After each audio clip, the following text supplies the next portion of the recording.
कांग्रेस और समाजवादी पार्टी आज आस्था की बात कर रही है। इनके मुंह से आस्था की बात बड़ी हास्यास्पद लगती है। ये कौन लोग हैं जो आज आस्था की चर्चा कर रहे हैं? ये वही लोग हैं जिन्होंने कभी कावड़ यात्रा पे रोक लगाई थी। जिन लोगों को दंगा युक्त, गुंडा युक्त, अपराध और माफिया से युक्त बिजनौर चाहिए था, ये वे बांटने वाले लोग हैं। हम लोगों ने कहा था कि बेटी और व्यापारी की सुरक्षा पर किसी ने सेंध लगाई तो दो ही जगह होंगे, या तो जेल होगी या जहन्नुम होगा।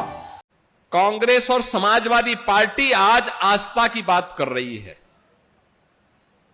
आस्था की बात, इनके मुंह से आस्था की बात बड़ी हास्यास्पद लगती है।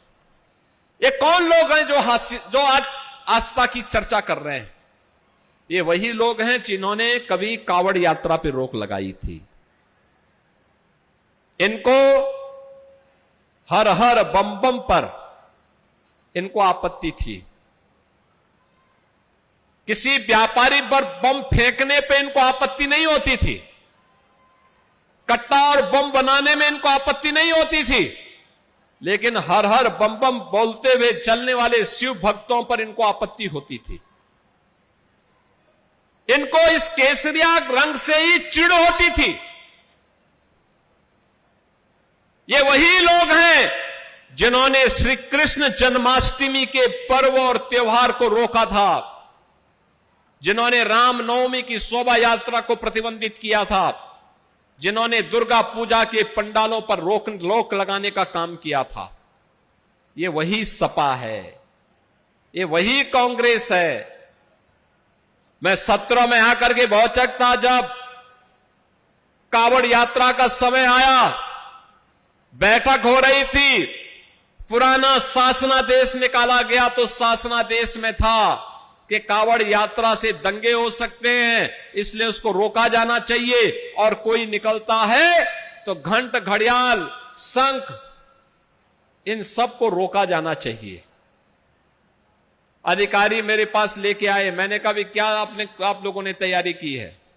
उन्होंने कहा साहब ये होता रहा है, शांतिपूर्ण ढंग से निपट जाएगा, उसके बाद कोई करने की आवश्यकता नहीं पड़ेगी। मैंने कहा भी नहीं, ये कावड़ यात्रा है, नोट करना, शिव भक्तों की यात्रा है, देवादिदेव महादेव के प्रति समर्पण की यात्रा है। हर तबके का व्यक्ति जाता है, दलित भी, वंचित भी, पिछड़ी जाति का व्यक्ति भी, हर शिव भक्त मस्ती के साथ भगवान शिव के भक्ति में लीन होकर के इस यात्रा में भाग लेता है।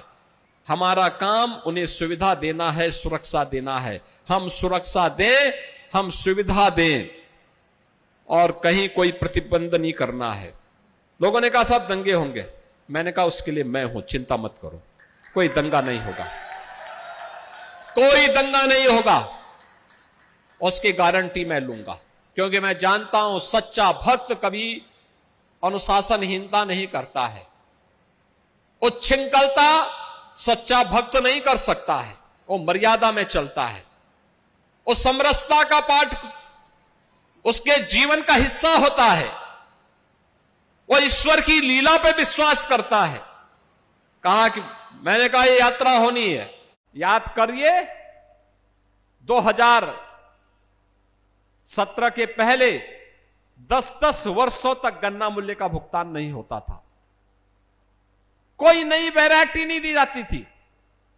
किसान परेशान था, नौजवान पलायन कर रहा था, व्यापारी भय के साये में जी रहा था। भय किस कदर था? 2016 में देश की सबसे बड़ी इन्वेस्टिगेशन एजेंसी एनआईए के डिप्टी एसपी और उनकी पत्नी का भी यहां पर गोली मार करके, यहां के गुर्गे और माफियाओं ने गोली मार करके हत्या कर दी थी। ये अराजकता थी बिजनौर में। सामान्य नागरिकों की क्या हाल रहे होंगे।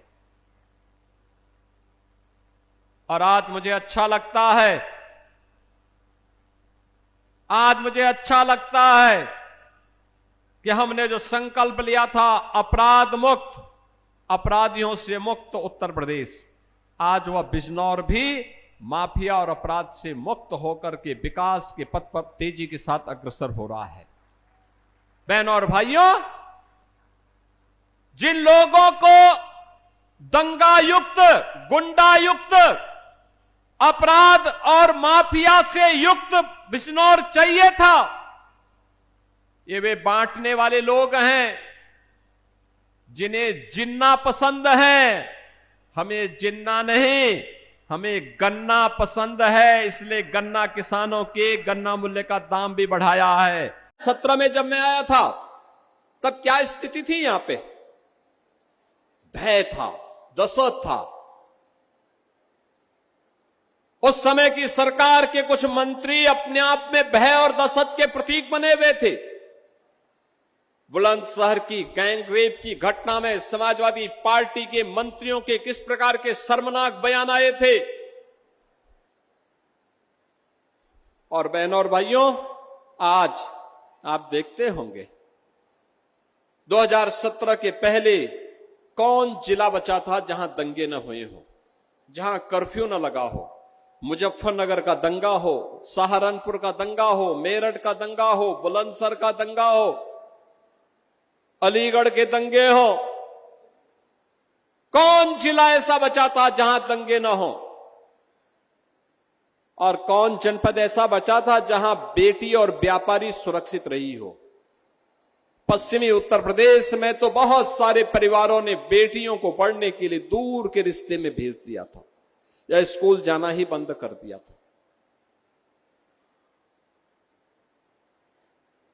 व्यापारी व्यापार करने से पहले, घर से निकलने के पहले यह सोच करके निकलता था, हे प्रभु, शाम को मैं अपने परिवार का मुंह फिर से देख सकूं, मुझे इतनी ताकत देना। और उसकी मजबूरी थी, सूर्य अस्त होने के पहले पहले अपना प्रतिष्ठान बंद करके वापस घर आता था।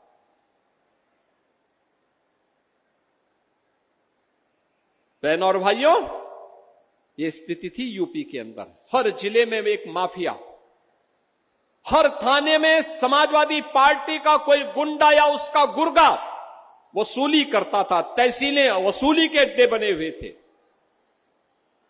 कोई सुनवाई नहीं थी, गरीब की सुनवाई नहीं थी, महिलाओं को सुरक्षा नहीं थी, व्यापारी परेशान था, नौजवान के रोजगार पर डकैती पड़ जाती थी, सिंडिकेट काम करते थे हर थाना क्षेत्र में। हर जनपद में माफिया की समानांतर सरकारें चलती थी। लेकिन अब मैं कह सकता हूं, हमारा उत्तर प्रदेश, हमारा बुलंदशहर, अब मैं कह सकता हूं, न कर्फ्यू है न दंगा है, अब बुलंदशहर चंगा है।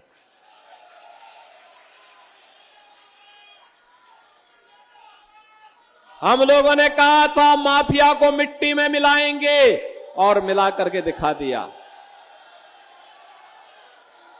हम लोगों ने कहा था कि बेटी और व्यापारी की सुरक्षा पर किसी ने सेंध लगाई तो दो ही जगह होंगे, या तो जेल होगी या जहन्नुम होगा, तीसरी जगह नहीं होगी।